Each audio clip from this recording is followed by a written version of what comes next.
Kaita sebagai legend PB Jarum dan juga tim mencari bakat yang jarang absen di audisi PB Jarum selama sepanjang tahun, seperti apa untuk audisi kali ini kan? Melihat potensi-potensi maupun sebaran peserta yang tetap dari Aceh hingga Papua turut serta, silakan. Ya, terima kasih.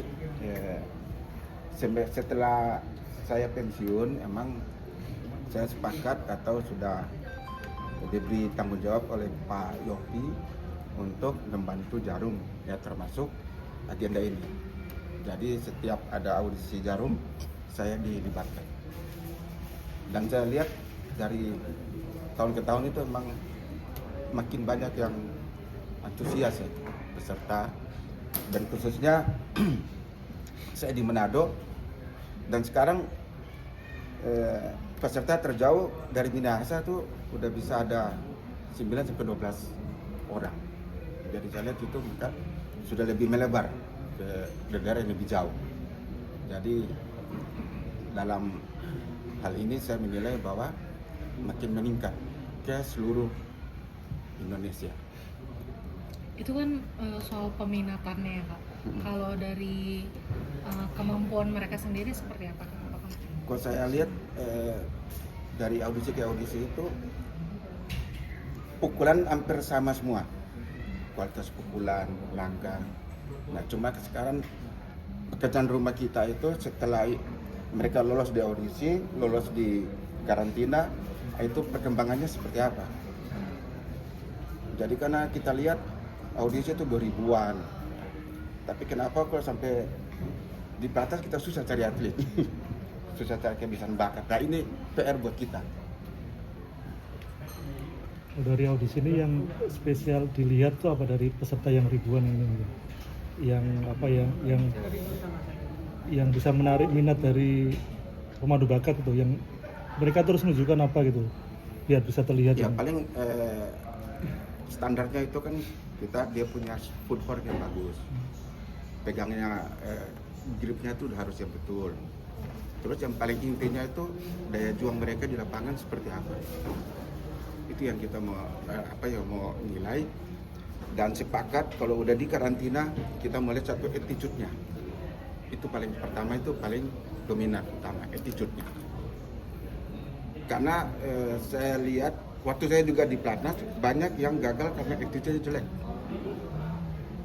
Nah itu paling penting waktu di karantinanya.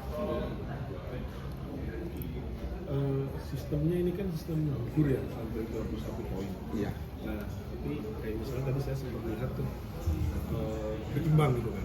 Skornya itu bahkan 19-21 atau 18-21. Nah, apakah itu juga jadi pertimbangan pelatih mencari bakat? Karena ada juga di lapangan yang lain itu jomplang gitu secara kemampuan. Iya. Kalau misalnya menemukan pemain seperti itu, apakah ada? Iya itu kan itu nanti evaluasi dari kita timnya. Nanti untuk dalam hal ini yang itu kita akan bicarakan dengan Mas Sigit. Seperti itu terjadi ya itu bagaimana, itu PR kita. Itu betul tadi. Sebelah lapangan rame, sebelah lapangan tidak rame. Nah itu bagaimana? Nah, sedangkan yang rame ini misalnya 11-12. Nah yang 11 itu kalah, belum tentu kalah sama yang sebelah lapangan ini. Cuma ini gugur kan. Nah itu perlu evaluasi lagi nanti. Secara kualitas kan semua tidak merata kan? Merata. Mau dari Manado, mau dari mana pun sampai ke Jawa tuh. Bahkan pemain-pemain Papua juga sudah menunggu. Iya, itu mirip semua. Cara pukulnya, footworknya, pegang raket, terutama mukulnya ya. Pegangnya, stylenya tuh udah semua hampir mirip. Hampir satu pola lah. Artinya orang-orang pelosok juga sudah bisa menyamakan kualitasnya ini. Iya, karena termasuk yang dari Minahasa tadi ya kan? Iya, karena kita lihat bahwa ada pemain-pemain yang bekas pemain klub besar sini suka kesana. Oh. Kan sama juga pemain-pemain kita mantan nasional di luar negeri kan. Jadi sampai di Eropa pojok-pojok ada yang mana bisa jadi bagus. Nah, ini mirip. Jadi mantan-mantan pemain nasional berbeda suka ke daerah dari pelatih. Di screening ini hari pertama kan ya? Sudah ada yang terlihat sangat menonjol belum? Sudah ada beberapa kita lihat. Apa yang catatan? Di kelompok Kita usia berapa? dari kelompok dari mana? U11. Salah satu dari Manado, dari daerah yang bagus.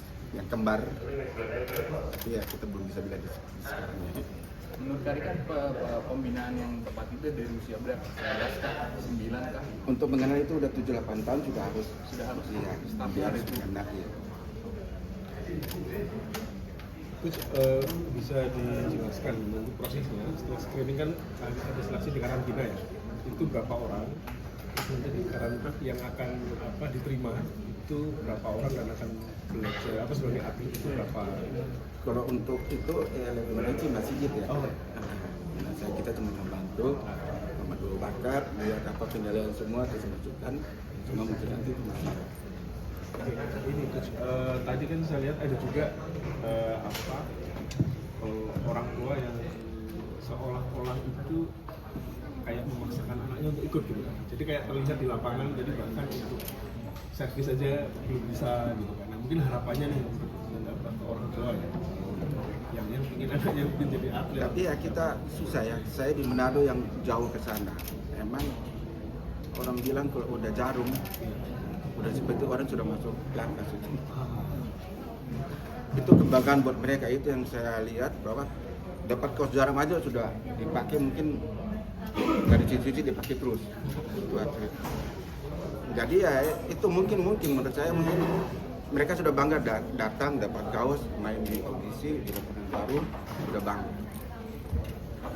Tadi kan ini kepesertaan berapa jadi tim pemandu bakat di audisi? 3 kali, 4 kali? Udah mau tiga kali. Dan pas Dari pensiun tahun ke tahun juga ada peningkatan dari footworknya anak-anak dari daerah terutama. Kita lihat nggak bisa mengandalkan Jawa terus loh. iya, dari daerah kan kita lihat sudah banyak yang kemajuan. Mana Kak Icat, daerah mana yang menunjukkan peningkatan di Fokus lihat gitu? bukan karena saya di Manado ya, tapi kalian di Manado. Karena apa? Mereka punya tenaga udah unggul dari pemain Jawa. Iya. Power ya. Iya, itu kemarin juga saya video-video anak-anak sana keliling di Manado main, saya kirim ke Ripe, pas lagi api. Dia bilang, wah kalau saya ini Richard, Manado tuh unggul di tenaga. Langsung, saya setuju. Tapi attitude gimana? Itu yang harus dijaga. karena banyak yang sudah bagus diterima di PB, bukan PB selain PB Jarum ya, di klub lain juga ya. Balik ke sana karena attitude. Dalam hal apa misalnya? Ya, disiplin, dia sudah puas, terus pacaran. Nah, terkait klub, perkembangan klub di Indonesia bagaimana? Menyebarkah, meratakah, makin tinggi atau makin di Manado sendiri misalnya? Kalau di Manado Klub bulu tangkis itu makin kurang ya. Kurang. Tapi kalau di Jawa ini makin banyak. Tapi kalau di daerah-daerah masih cenderung stagnan gitu aja. Iya. Oke, itu yang Jadi harus. mungkin perlu pelatih-pelatihan dari ini lebih banyak ke sana. Jadi kalau lebih bagus kita harus klub-klub gede misalnya Jarum, Jaya Raya atau Gideon, dia harus ada mitra yang ke sana. Jadi ada pelatih yang dari pengalaman punya kualitas ke sana. Dia jemput bola ke sana kan? Iya, betul. Kak Icat, berarti secara kesimpulan sebenarnya masih bakat-bakatnya masih di tempat yang itu aja yang masih kayaknya berpeluang untuk lari ke depan sampai sekarang ya, kalau dalam posisi sekarang. Daerah-daerahnya. Iya. Masih ya? Iya. Jadi kebanyakan mereka ke berkembang itu harus ke Jawa. Jadi intinya di sana kalau di fasilitas latihan, kepelatihan, nah, terus dari disiplin latihan, pelatih pun atlet juga pun masih di rata-rata minus. Butuh berapa lama Kak Icat mereka bisa seperti umpamanya bisa mengejar lah, bisa sesuai dengan standar itu, dan seperti apa yang harus dilakukan biar mereka bisa mencapai standar Ya, itu di daerah-daerah itu? Iya, kalau menurut saya jangan sampai ada cuman Jarum itu punya ke depan tuh usul saya ya, harus ada seperti pelatih daerah dibikin magang ke Jarum. Jadi pelatihnya magang, nah, itu baru mereka tahu bahwa standar seorang pelatih seperti apa. Itu nomor 1 disiplin waktu. Kalau di Manado itu jam 7, jam 8 baru datang. Karikat terkait dengan perkembangan prestasi. Nah, tadi kan Karikat bilang kita punya ribuan orang audisi cuma untuk sampai di platnas. Nah, regenerasi bulu tangkis nasional gimana? PBSI kemarin kan agak gelar juga di beberapa tahun. Ya itu kalau kita lihat yang di ganda campuran ada si Felicia ya. Itu satu itu udah otomatis itu harus itu masa depan kita. Terus si sampai cowok tunggal putra si Alwi ya. Terus ke bawah putri KB Putri KW. dan tunggal putri. Sebetulnya ada potensi-potensi yang generasi yang bagus ke depan. Cuma sekarang saya sudah tidak terlalu ke dalam, lebih banyak ke Jarum, jadi tidak bisa terlalu banyak bicara. Tapi sebagai mantan pelatih pelatnas ganda campuran, kalau ngeliat ganda campuran sekarang kayak kata tadi kan adanya Felis Jafar yang secara usia masih muda banget gitu.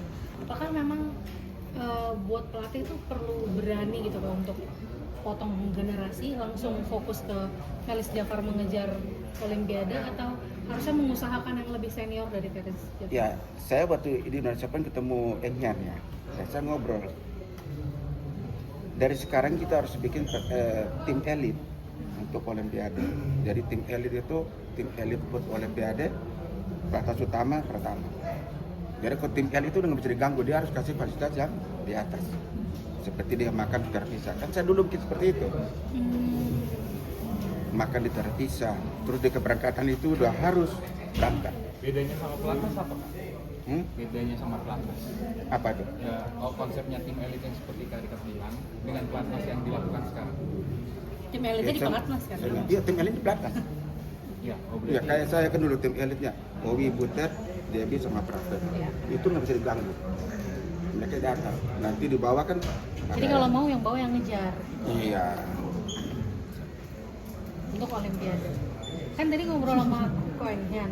Kalau sama Kak Kawan ngobrol soal ganda campuran. Ada Rioni juga sih. Iya siapa tahu. Oke, kalau Sebenarnya masih mau lagi sih.